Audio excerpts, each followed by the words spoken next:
Assalamualaikum. Welcome to my channel. I'm Amira Azhar. I'm student of MPhil Psychology. I have completed my coursework and now I am doing research.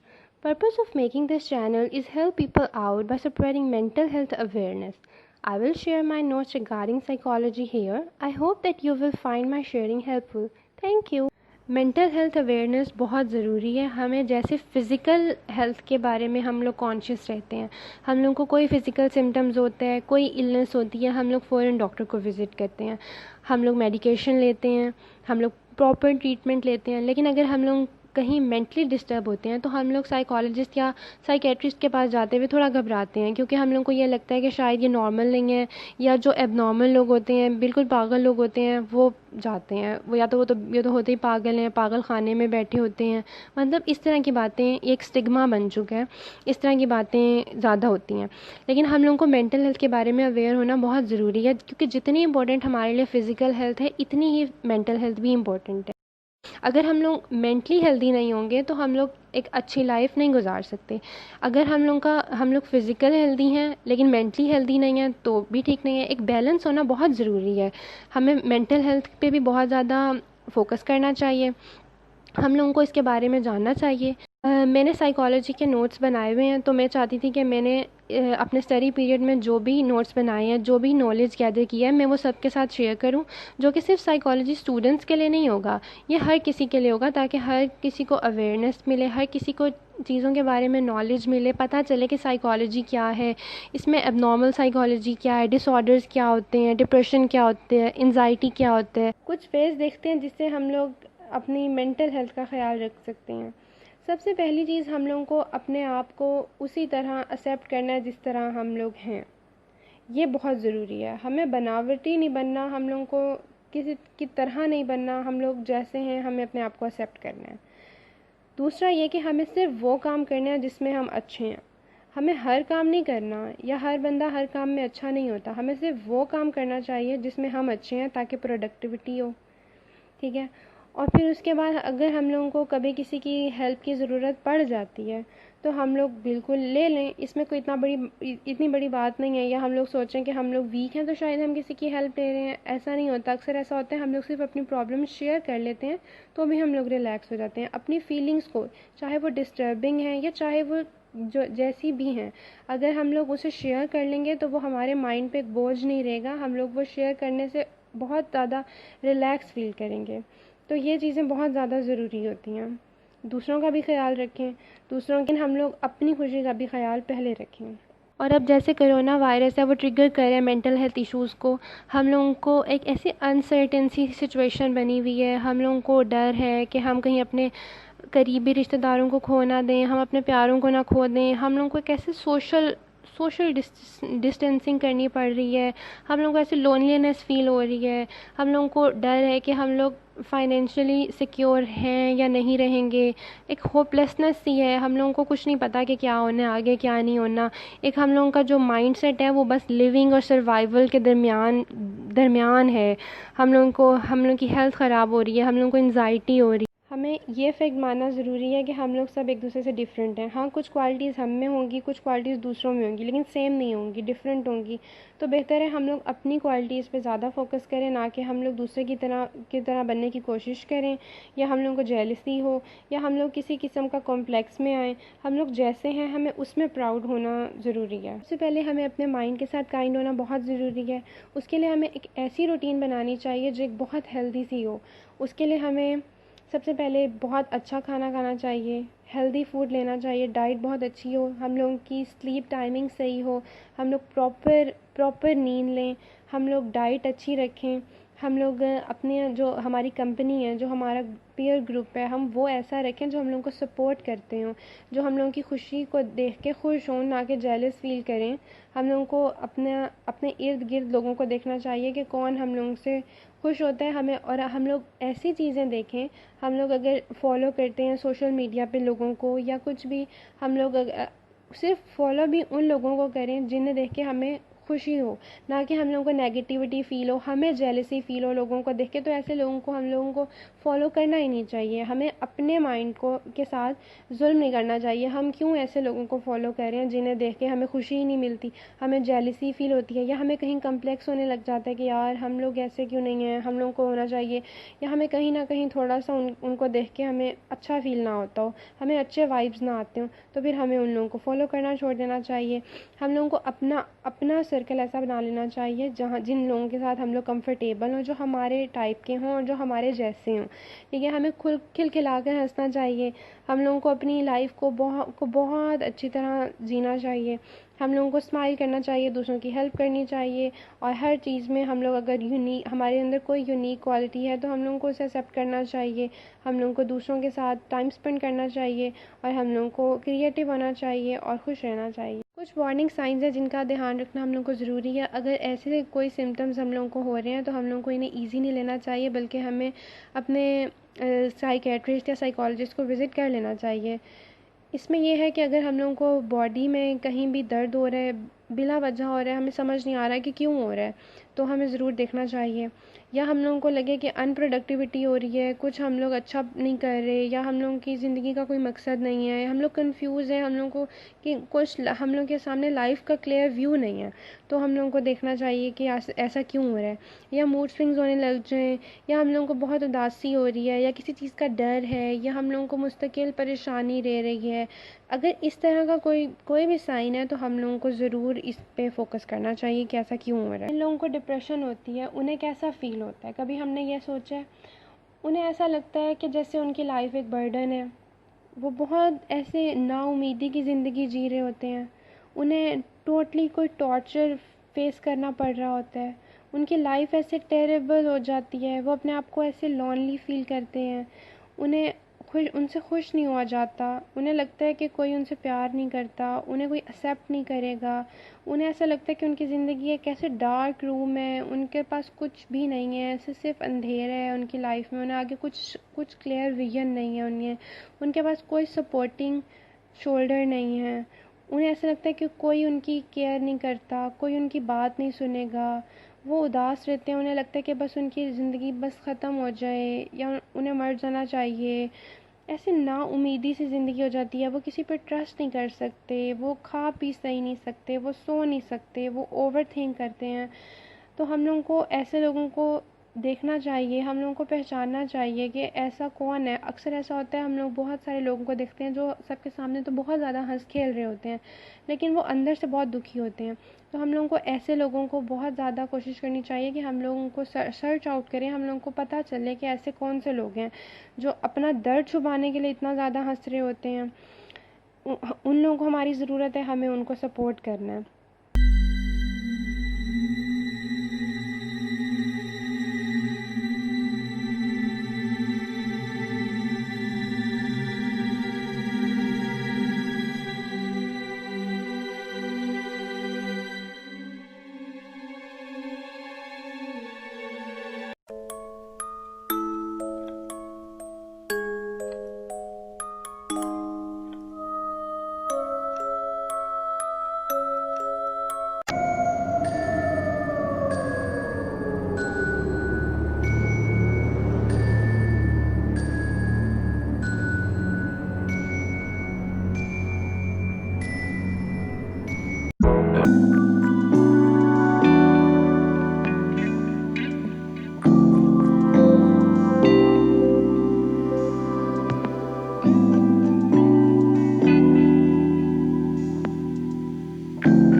But one soul lies anxious, wide awake, fearing all man.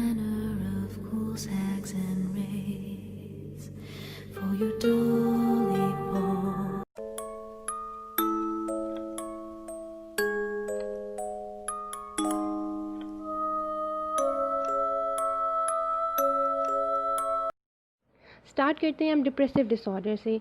इसमें आएंगे disruptive mood dysregulation disorder, major depressive disorder, persistent depressive disorder जिसे dysthymia भी कहा जाता है, substance medication induced depressive disorder, depressive disorder due to another medical condition. सबसे पहले हम इसमें देखेंगे डिसरप्टिव मूड डिसरेगुलेशन डिसऑर्डर।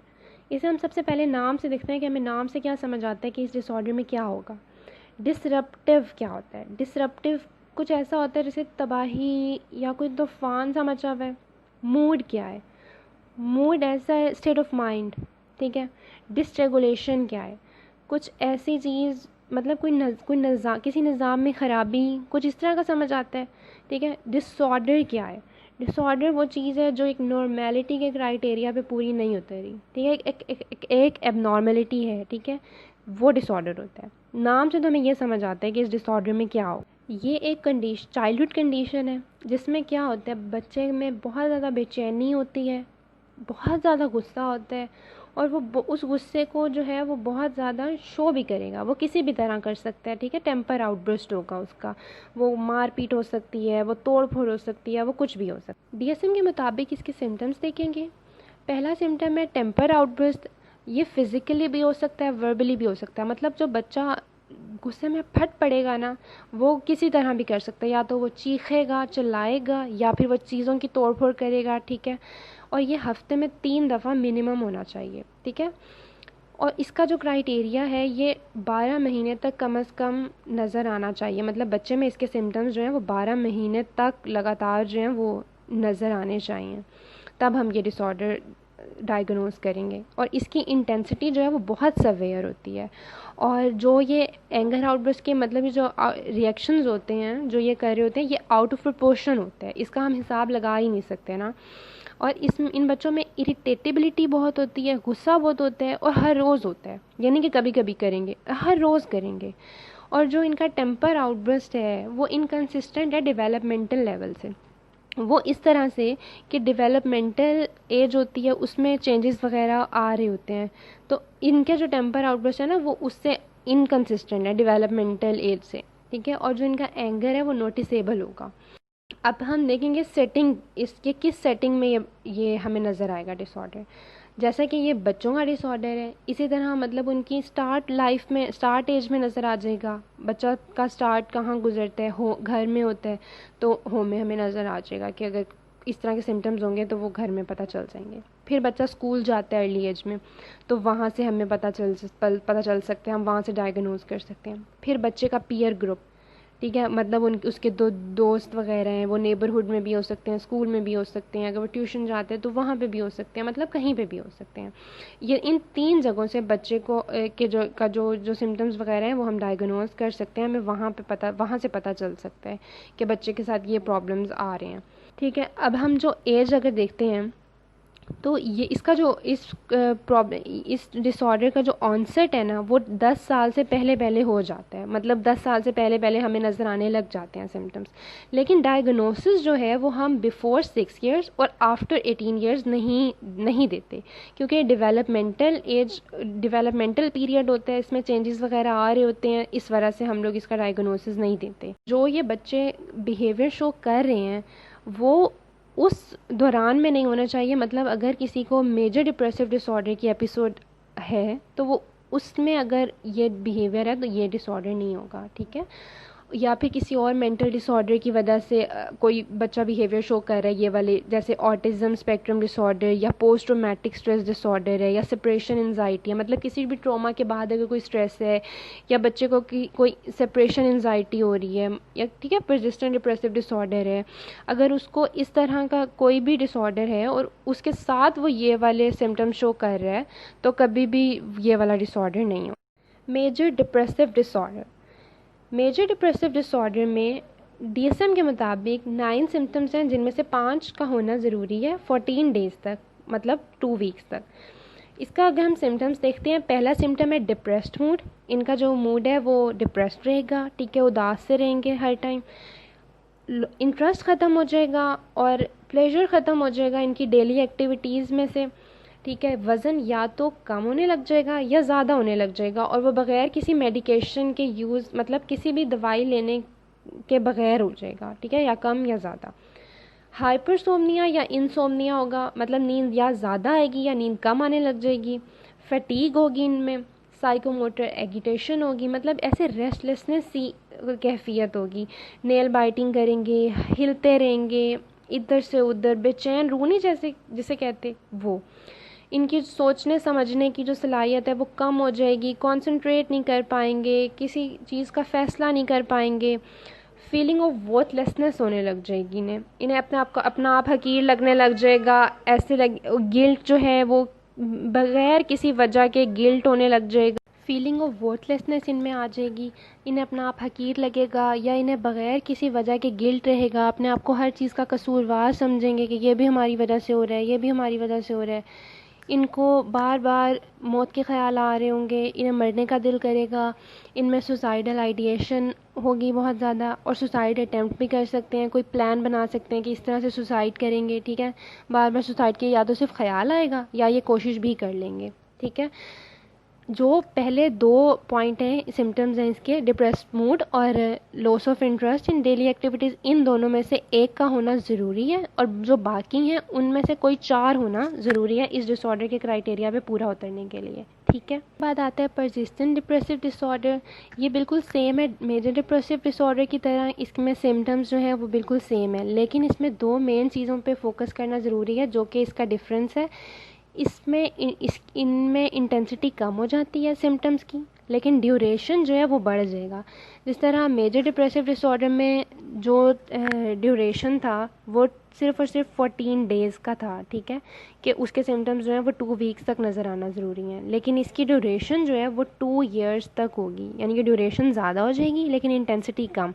जो इसके सिम्टम्स हैं वो मतलब होंगे सारे ही, लेकिन उसमें थोड़ा कमी आ जाएगी, वो कम होने लग जाएंगे। Substance medication induced depressive disorder, इसमें क्या होता है कि अगर जो मेजर डिप्रेसिव डिसऑर्डर के सिम्टम्स हैं वो आने लग जाएं इन ड्रग्स के लेने के बाद, वो कौन सी ड्रग्स हैं, मेडिकल ड्रग्स या नारकोटिक ड्रग्स, मतलब कोई ड्रग्स लेने के बाद अगर मेजर डिप्रेसिव डिसऑर्डर के सिम्टम्स आ रहे हैं तो उसे substance medication induced depressive disorder कहा जाता है। Depressive disorder due to another medical condition, ये इसमें क्या है, ये अगर मेजर डिप्रेसिव डिसऑर्डर के सिम्टम्स किसी इलनेस की वजह से, किसी बीमारी की वजह से, वो सारे सिम्टम्स जो मेजर डिप्रेसिव डिसऑर्डर के हैं वो आ रहे हैं लेकिन वो किसी बीमारी की वजह से आ रहे हैं, तो ये डिसऑर्डर होगा। और इसमें एग्जांपल कैंसर की है।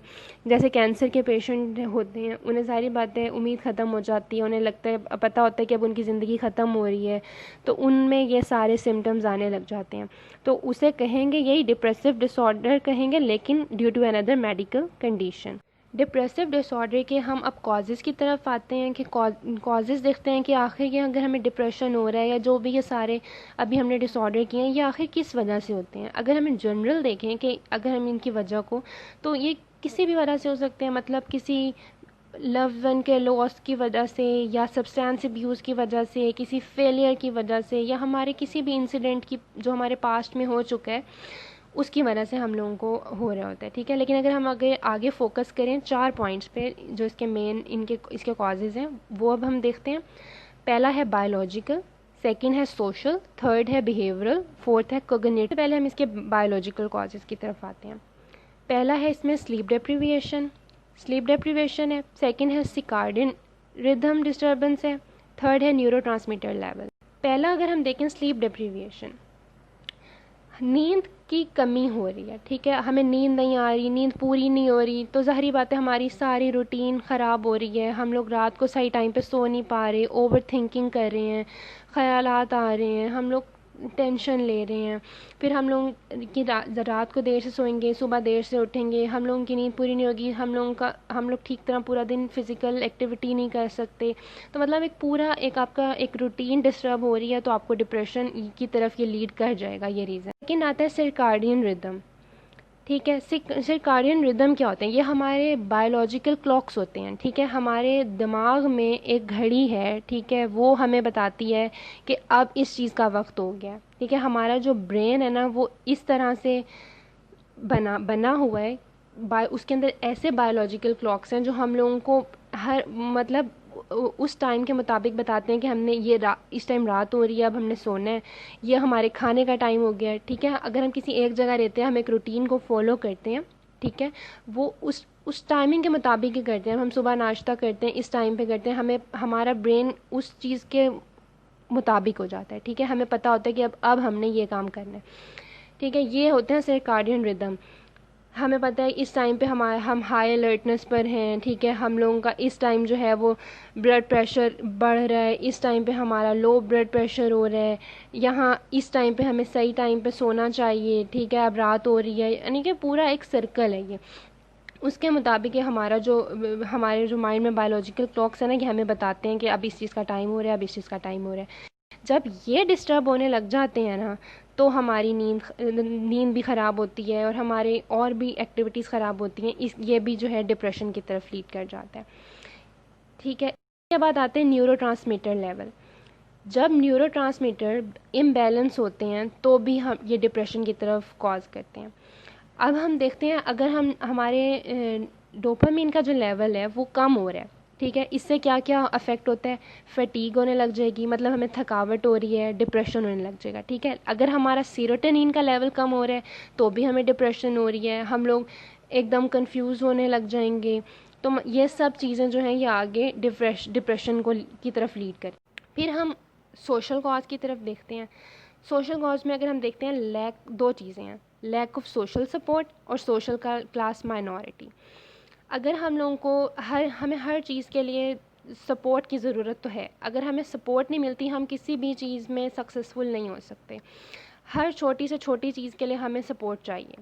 हम ऐसा नहीं कह सकते कि नहीं हमें किसी की सपोर्ट नहीं है, हम सारा कुछ खुद ही कर लेंगे। हमें कहीं ना कहीं हमें ज़रूर अप्रूवल चाहिए होता है किसी का, हमें सपोर्ट चाहिए होती है आगे बढ़ने के लिए। जब हम लोगों को सपोर्ट नहीं मिलेगी, हम लोग मायूसी की तरफ जाएंगे, हम लोगों की सेल्फ़ इस्टीम भी लो होगी, हम डिप्रेशन की तरफ लीड कर जाएंगे, ठीक है। हम लोग डीमोटिवेट हो जाएंगे। जब हम लोग को सपोर्ट नहीं मिलेगी हम लोग कुछ भी नहीं कर पाएंगे। इसी तरह सोशल क्लास माइनॉरिटी में भी यही होगा कि अगर एक कोई भी छोटा ग्रुप है वो प्रेजुडाइज का शिकार है, ठीक है, वो उसे उसके राइट्स पूरे नहीं मिल रहे, या वो एक बहुत सारे लोगों में अपना आप बहुत हकीर समझने लग जाएगा, तो ज़ाहिर बात है फीलिंग ऑफ वर्थलेसनेस आने लग जाएगी, तो ये डिप्रेशन की तरफ लीड कर जाएगा, ठीक है। जब उसे पता चलेगा कि उसके राइट्स उसको नहीं मिल रहे, उसकी चीज़ें नहीं, उसको कोई कहीं से अप्रूवल नहीं मिल रहा, उसको डिग्रेड किया जा रहा है, ठीक है, उसकी कोई अहमियत नहीं है, उसका बहुत छोटा ग्रुप है, तो ज़ाहिर बात है ये भी डिप्रेशन की तरफ लीड कर जाएगा। बिहेवियर कॉज में हम 3 चीज़ें देखेंगे, neglect of responsibility, neglect of physical appearance and complaining behaviour. ये 3 चीज़ें जो है ना, ये बिहेवियर कॉज बनती हैं डिप्रेशन के लिए, ठीक है। पहली है निगलेक्ट ऑफ रिस्पॉन्सिबिलिटी। हम अगर अपनी रिस्पॉन्सिबिलिटी पूरी नहीं कर रहे होते, ठीक है, हम नहीं कर पा रहे कुछ भी, तो कहीं ना कहीं हमारे अंदर गिल्ट ज़रूर होगा, हमें अंदर से ऐसे अजीब सा फील होने लग जाएगा, वह चीज़ हमें पिंच करती रहेगी जो कि डिप्रेशन की तरफ हमें लीड कर जाएगी। तो फिर हम देखते हैं निगलेक्ट ऑफ फिज़िकल अपीयरेंस। अगर हम लोगों का ऐसा होता है कि अक्सर बेबी बर्थ के बाद मदर्स जो हैं वो अपनी केयर कर नहीं पाती, उन्हें टाइम नहीं मिलता, तो उसमें भी उन्हें थोड़ी सी ये डिप्रेशन की तरफ लीड कर जाता है। वो इस वजह से क्योंकि वो फिर सोचती हैं कि हमारी पहले लाइफ कैसी थी, मतलब हम लोग कैसे अच्छी लाइफ गुजारते थे, उसके बाद हमारे पे एक रिस्पॉन्सिबिलिटी आ गई है, हम लोग अपनी केयर नहीं कर पा रहे। जब आप निगलेक्ट अपने आप को करने लग जाओगे ना, आप अपनी फ़िज़िकल अपीयरेंस को नोटिस नहीं करोगे ना, तो भी आपको ये चीज़ डिप्रेशन की तरफ ले जाएगी। कंप्लेनिंग बिहेवियर, अगर हम हर टाइम एक ब्लेम गेम खेलने लग जाएंगे, हम हर चीज़ के लिए दूसरों को ब्लेम करेंगे, ठीक है, अगर दूसरों का ब्लेम मतलब दूसरों का ही कसूर है, लेकिन अगर हमें आदत हो जाएगी हम हर एक्शन के लिए, हर रिएक्शन के लिए हम दूसरों को ब्लेम करने लग जाएंगे, तो भी हमें ये डिप्रेशन की तरफ लीड कर जाएगा, क्योंकि हमारे अंदर नेगेटिविटी बढ़ जाएगी। हम अपने आप को किसी भी चीज़ का कसूरवार नहीं समझेंगे, हमें लगेगा और इसमें ज़रूरी नहीं है कि हम लोग दूसरों को ब्लेम करेंगे, हम हो सकता है हम अपने आप को ब्लेम करने लग जाएं, कुछ भी गलत हो रहा है हम अपने आप को कहें कि हाँ शायद ये मेरी वजह से होने लग गया है, शायद मेरी वजह होंगी, कहीं भी कुछ बुरा हो रहा है अपने आप को बैड ओमेन समझने लग जाएंगे कि हम लोग शायद अनलकी हैं या हम लोग इस तरह हैं। मतलब ये चीज़ भी मायूसी की तरफ ले जाती है, आपकी सेल्फ इस्टीम को लो करती है। आप लोगों को लगता है कि शायद हम कर नहीं सकते, इसलिए ब्लेम नहीं करना चाहिए। ठीक है, गलती भी हो जाती है या कोई मसला भी हो जाता है तो भी आप ठीक है, आप समझो, अंडरस्टैंड ज़रूर करो, लेकिन आप ब्लेम ना करते रहो अपने आप को, कंप्लेंस ना करो चीज़ों की, हर चीज़ की कि ये ऐसी है। ठीक है, हर चीज़ हमारे मुताबिक नहीं हो सकती, लेकिन अगर हम हर चीज़ की कंप्लेन करने लग जाएंगे तो हमें आदत हो जाएगी कंप्लेनिंग की, और ये वाला बिहेवियर जो है ये हमें डिप्रेशन की तरफ लीड कर देगा। इसलिए हमें हर हर हालत में हमें कोप अप करना आना चाहिए। कहते हैं ना, जैसा देश वैसा भेस, मतलब हमें हर चीज़ के मुताबिक अपने आप को ढाल लेना चाहिए, तब हम लोग अपनी लाइफ अच्छी तरीके से गुजार सकेंगे। नहीं तो हमें आदत हो जाएगी, हमें कोई चीज़ हमारे मुताबिक नहीं होगी, हम कंप्लेनिंग शुरू कर देंगे, ये नहीं, ये इस तरह होता, उस तरह होता, तो वो थोड़ा सा हम लोगों को डिप्रेशन की तरफ लीड। इसके बाद हम देखते हैं कॉग्निटिव एंड इमोशनल कॉज।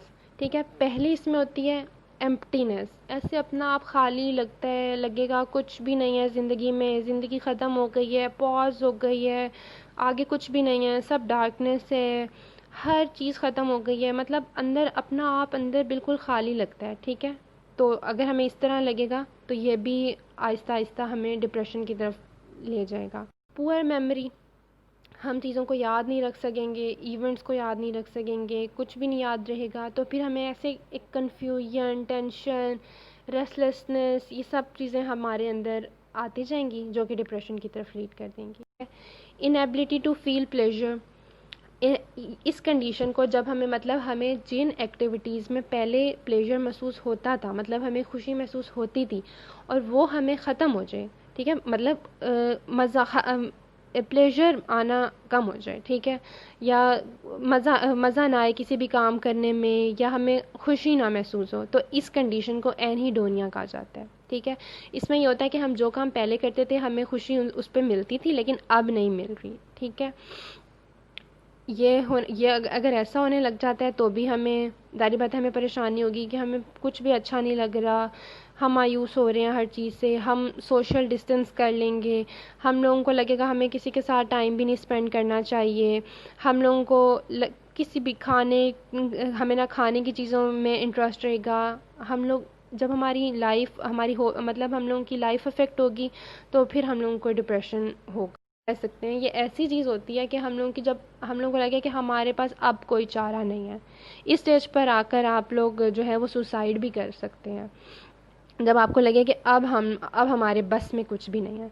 यहाँ जब आप में ये चीज़ आने लग जाती है ना, हेल्पलेसनेस, उसके बाद आपको डिप्रेशन होने लग जाती है। ठीक है, आप अपनी तरफ से पूरी कोशिश करते हो, लेकिन जब आपके बस में कुछ नहीं होता, आपको कोई उम्मीद नहीं रहती कि अब कुछ चेंज नहीं होगा, तब आपको ये डिप्रेशन होने लग जाएगा। फिर है सेल्फ ब्लेम या गिल्ट। हम अपने आप को जब हर छोटी से छोटी चीज़ के लिए कसूरवार ठहराएंगे, या हम हर कभी ब्लेम करने लग जाएंगे, या हम किसी भी गिल्ट में आ जाते हैं, हम लोग उस चीज़ को लेट गो नहीं करें, तो हम कहीं ना कहीं एक जगह रुक गए हैं। ठीक है, ये चीज़ हमें डिप्रेशन की तरफ लीड कर जाएगी। लो सेल्फ इस्टीम, अगर हम लोगों के अंदर बहुत ज़्यादा सेल्फ़ इस्टीम की कमी है तो भी हम लोग डिप्रेशन की तरफ जाएंगे।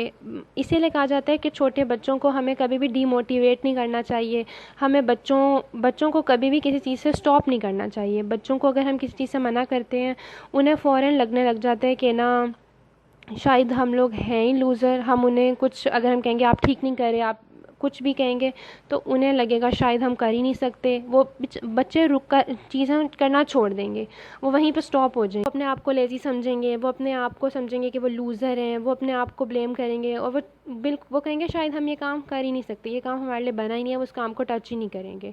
इसलिए कभी भी किसी को की सेल्फ़ इस्टीम जो है, कोशिश करें कि हम लो ना करें। अगर हम बच्चे पे चीख रहे हैं, चिल्ला रहे हैं, उन्हें हम लोग, बच्चों को जो है वो सेल्फ़ इस्टीम को लो कर रहे हैं, जो कि डिप्रेशन की तरफ बच्चों को ले जाएगी।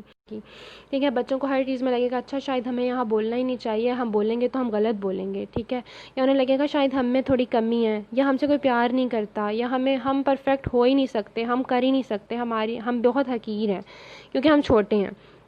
इसलिए बच्चों को कभी भी स्टॉप नहीं करना चाहिए। आई होप आप लोगों को डिप्रेसिव डिसऑर्डर की समझ आ गई होगी। अगर आप लोगों को ये वीडियो अच्छी लगी या यूज़फुल लगी तो please like my video and subscribe to my channel. Keep me in your prayers. Fi Aman Allah.